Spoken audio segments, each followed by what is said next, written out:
राकेश टिकैत की सियासत तेजी से परवान चढ़ रही है और इसके साथ ही उनकी हसरतें भी बड़ी होती जा रही हैं। किसान आंदोलन को मकाम तक पहुंचता देख राकेश टिकैत ने पहले इसमें एमएसपी का पेंच फंसाया और अब वो बैंकों के निजीकरण के सवाल पर अगला मोर्चा खोलने की तैयारी कर चुके हैं। राकेश टिकैत ने अब सार्वजनिक क्षेत्र के बैंकों के निजीकरण के मुद्दे को लेकर मोदी सरकार को घेरने की योजना बनानी शुरू कर दी है। राकेश टिकैत ने एक ट्वीट के जरिए संकेत दिए कि सार्वजनिक क्षेत्रों के बैंकों के निजीकरण को लेकर राकेश टिकैत ने अब अपना अगला मुद्दा चुन लिया है। राकेश टिकैत ने अपने एक ट्वीट में लिखा, हमने आंदोलन की शुरुआत में आगाह किया था कि अगला नंबर बैंकों का होगा। नतीजा देखिए, 6 दिसंबर को संसद में सरकारी बैंक्स के निजीकरण का बिल पेश होने जा रहा है। निजीकरण के खिलाफ देश भर में साझा आंदोलन की जरूरत है। राकेश टिकैत ने अपने ट्वीट के साथ #StopPrivatization का इस्तेमाल किया। 6 दिसंबर को सार्वजनिक क्षेत्रों के बैंकों के निजीकरण का बिल संसद में पेश हो सकता है। संसद के शीतकालीन सत्र में बैंकिंग कानून संशोधन विधेयक लाने की तैयारी सरकार ने पहले से ही कर रखी है। अब देखना यह दिलचस्प होगा कि राकेश टिकैत के बयान के बाद से संसद में बिल आता है या नहीं।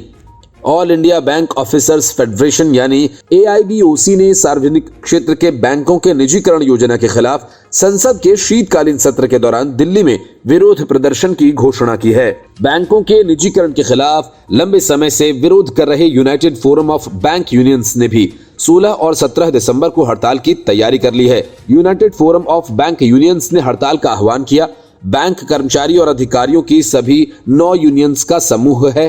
सभी बैंकों के अधिकारी और कर्मचारी इन संगठनों में शामिल हैं। AIBOC के महासचिव सौम्य दत्ता ने बीते दिनों विरोध प्रदर्शन की घोषणा करते हुए कहा था कि सरकार संसद के शीतकालीन सत्र में बैंकों के निजीकरण का विधेयक पेश कर सकती है। दत्ता ने कहा कि सरकार के इस कदम के पीछे कोई आर्थिक आधार नहीं है। ये पूर्ण रूप से पूंजीपतियों को बैंक सौंपने के लिए लिया गया एक राजनीतिक फैसला है। उन्होंने कहा कि सार्वजनिक क्षेत्र के बैंकों के निजीकरण से अर्थव्यवस्था के प्राथमिकता वाले क्षेत्र प्रभावित होंगे और स्वयं सहायता समूहों को ऋण के प्रवाह पर असर पड़ेगा। ममता बनर्जी मुंबई तो बड़े तामझाम के साथ गई थी, ये सोचकर कि उनके जाते ही यूपीए की दीवारें ढह जाएंगी, उन्हें उद्धव ठाकरे और शरद पवार का पूरा साथ मिलेगा। लेकिन हुआ इसके उलट। उद्धव ठाकरे और एनसीपी ने ऐसे तेवर दिखाए कि ममता बनर्जी के सारे मंसूबे धरे के धरे रह गए। शिवसेना ने सामना की संपादकीय में स्पष्ट किया कि कांग्रेस को अलग करके नरेंद्र मोदी का मुकाबला नहीं किया जा सकता। उसने कहा कि कांग्रेस को राष्ट्रीय राजनीति से दूर रखकर सियासत करना मौजूदा फासिस्ट राज की प्रवृत्ति को बदल देने जैसा है। सामना की संपादकीय में शिवसेना ने लिखा कि ममता बनर्जी के मुंबई दौरे के कारण विपक्षी दलों की हलचलों में गति आई है। कम से कम शब्दों के बाण तो छूट ही रहे हैं। विपक्ष की एकता का न्यूनतम साझा कार्यक्रम नहीं बनता तो भाजपा को सामर्थ्यवान विकल्प देने की बात कोई न करे। अपने अपने राज्य और टूटे फूटे किले संभालते रहें कि एक साथ आएं और इस पर तो कम से कम एकमत होना जरूरी है। तृणमूल कांग्रेस की प्रमुख ममता बनर्जी की आलोचना करते हुए शिवसेना ने कहा कि देश की सबसे पुरानी पार्टी को राष्ट्रीय राजनीति से अलग रखकर इसके बगैर यूपीए के समानांतर विपक्षी गठबंधन बनाना सत्तारूढ़ भाजपा और फांसीवादी ताकतों को मजबूत करने के समान है। सामना में कहा गया कि जो लोग यूपीए की सरकार नहीं चाहते हैं उन्हें अपना रुख सार्वजनिक करना चाहिए, न कि पीठ पीछे बातें करके भ्रम पैदा करना चाहिए। जो लोग भाजपा से लड़ रहे हैं, अगर उनका भी मानना है कि कांग्रेस का अस्तित्व खत्म हो जाना चाहिए तो ये रुख सबसे बड़ा खतरा है। अगर विपक्षी दलों में एकता नहीं होगी तो भाजपा का राजनीतिक विकल्प बनाने की बात बंद कर देनी चाहिए। ममता बनर्जी ने हाल ही में मुंबई का दौरा किया। इस संबंध में शिवसेना ने यह टिप्पणी की है। इस दौरे में उन्होंने बयान दिया था कि अब यूपीए नहीं है। टीएमसी के मुखपत्र जागू बांग्ला ने कांग्रेस पर प्रहार करते हुए लिखा कि पार्टी अब डीप फ्रीजर में चली गई है। जागो बांग्ला ने हाल ही में दावा किया था कि प्रधानमंत्री नरेंद्र मोदी के खिलाफ ममता बनर्जी चेहरा बनकर उभरी हैं, न कि कांग्रेस नेता राहुल गांधी। शिवसेना ने कहा कि ममता बनर्जी के मुंबई दौरे के बाद विपक्षी दल हरकत में आ गए हैं। भाजपा का मजबूत विकल्प बनाने पर सहमति बनी है, लेकिन इस पर चर्चा हो ही रही है कि किसे गठबंधन में साथ लिया जाए और किसे इससे दूर रखा जाए।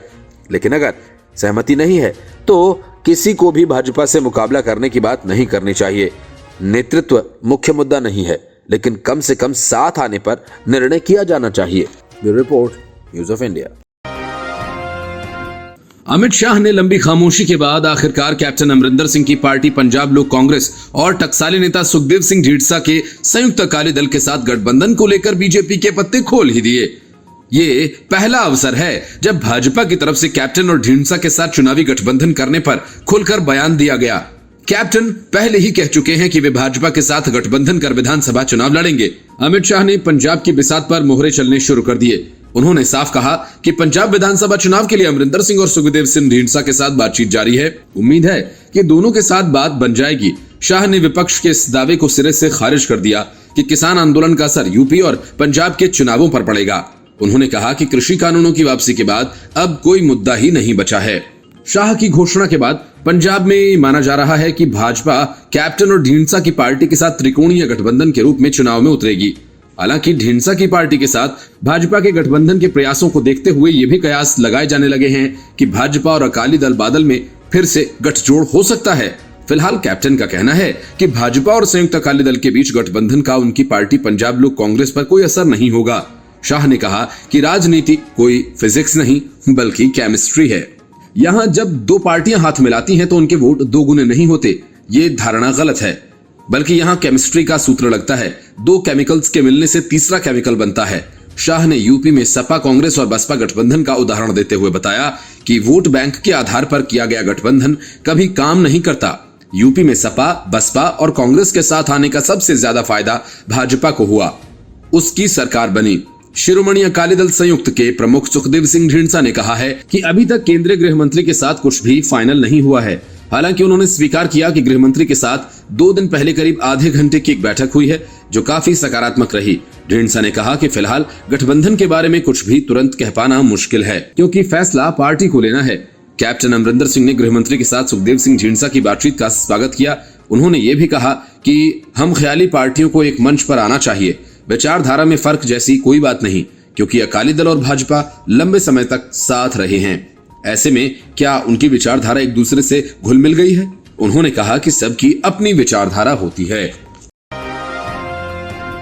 अरविंद केजरीवाल पंजाब जाकर टीचर्स के साथ धरने पर बैठ गए, पानी की टंकी पर चढ़ गए, मतलब पूरी नौटंकी कर डाली। अब बारी नवजोत सिंह सिद्धू की थी तो सिद्धू सीधा अरविंद केजरीवाल के दरवाजे पर ही जाकर बैठ गए जहां दिल्ली के गेस्ट टीचर्स धरना दे रहे थे। नवजोत सिंह सिद्धू दिल्ली के गेस्ट टीचर्स की मांगों को लेकर सीएम केजरीवाल के घर के बाहर प्रदर्शन करने पहुंच गए। सीएम अरविंद केजरीवाल के घर के बाहर धरने पर बैठे नवजोत सिंह सिद्धू ने भी नारे लगाए। उन्होंने नारा लगाया कि ऊंची दुकान फीके पकवान। इस प्रदर्शन में all India guest teachers association Navjot Singh Sidhu का साथ दे रही है। सिद्धू ने पूछा कि अरविंद केजरीवाल कहां हैं? दिल्ली में 22,000 गेस्ट टीचर्स से बंद हुआ मजदूरों की तरह काम करवाया जा रहा है, उनसे दिहाड़ी मजदूरी करवाई जा रही है। नीति बनाकर विकास करना चाहिए। अरविंद केजरीवाल ने माया जाल बिछा रखा है, मैं इनका रेत का महल तोड़कर जाऊंगा। नवजोत सिंह सिद्धू ने ट्वीट किया और कहा कि दिल्ली का शिक्षा मॉडल एक कॉन्ट्रैक्ट मॉडल है। दिल्ली में 1031 सरकारी स्कूल्स हैं जबकि केवल 196 स्कूल्स में प्रिंसिपल हैं। टीचर्स के 45% पद खाली पड़े हैं और 22,000 गेस्ट टीचर्स की मदद से डेली बेस देकर सरकारी स्कूल्स चलाए जा रहे हैं। हर 15 दिन में कॉन्ट्रैक्ट रिन्यू कर दिया जाता है। पंजाब कांग्रेस के चीफ नवजोत सिंह सिद्धू ने कहा कि अरविंद केजरीवाल पंजाब में आकर टीचर्स को लालच दे रहे हैं, लेकिन वो पहले ये बताएं कि दिल्ली के गेस्ट टीचर्स के लिए उन्होंने क्या किया। हाल ही में अरविंद केजरीवाल ने पंजाब पहुंचकर टीचर्स के साथ धरना दिया था। सीएम केजरीवाल ने वादा किया था कि पंजाब में आम आदमी पार्टी की सरकार बनते ही टीचर्स को परमानेंट कर दिया जाएगा।